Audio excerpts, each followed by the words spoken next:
Langston Hughes. Although the poem was written in 1938, it is still hauntingly relevant today. In the video, a mix of modern and old images show the striking similarities between 1938 and today, proving that our society still has a very, very long way to go, despite the progress we've made.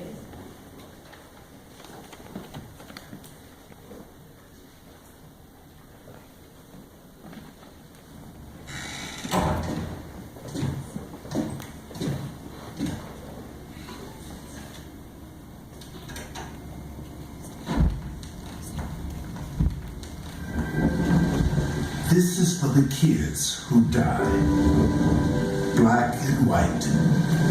For kids who will die certainly. The old and the rich will live on a while, as always, eating blood and gold, letting kids die. Kids will die in the swamps of Mississippi, organizing sharecroppers. Kids will die in the streets of Chicago, organizing workers. Kids will die in the orange groves of California, telling others to get together. Whites and Filipinos, Negroes and Mexicans, all kinds of kids will die who don't believe in lies and bribes and contentment and a lousy peace. Of course, the wise and the learned who pen editorials in the papers will live on weaving words to smother the kids who die. And the sleazy courts and the bribe-reaching police and the blood-loving generals and the money-loving preachers will all raise their hands against the kids who die, beating them with laws and clubs and bayonets and bullets to frighten the people. For the kids who die are like iron in the blood of the people. Listen, kids who die, maybe now there will be no monument for you except in our hearts.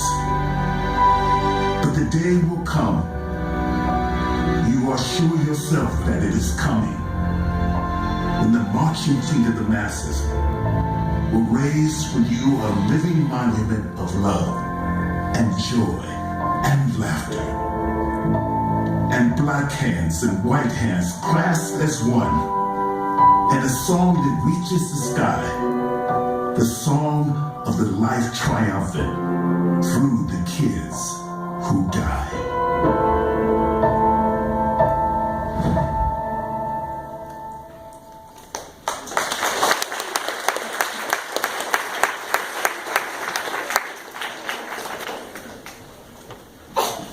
So, 78 years ago, Langston Hughes wrote this poem to highlight the horrors of the Jim Crow era.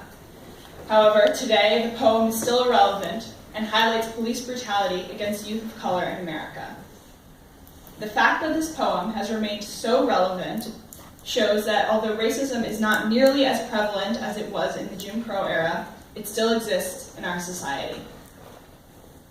Although it is important to acknowledge the progress made by activists like Thurgood Marshall and Martin Luther King Jr., and by thousands of others who dedicated and even gave their lives to the cause of black rights, it is also clear that there is a lot more progress to be made.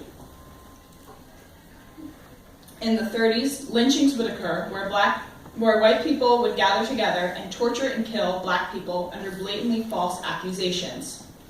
Now, white police officers attack and brutally murder black Americans with completely inadequate justifications or no justification at all other than "I felt threatened." The poem proves to be almost prophetic in the sense that it speaks a message that pertains to our current day issues. It also seems to predict the Black Lives Matter movement.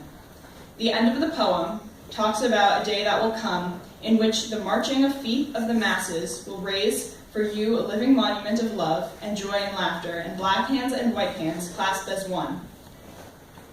Hughes knew that brutality against black adolescents would not end for a while, but he also knew that someday people would band together and fight it. It is up to us, not only the oppressed, but everyone, to fight injustice wherever we see it. Ignoring it and excusing it will just result in another 70 years of oppression and unjust brutality. The purpose of this video and of our presentation today is to educate others in the injustices that still exist in our country and to inspire them to fight against racial inequality.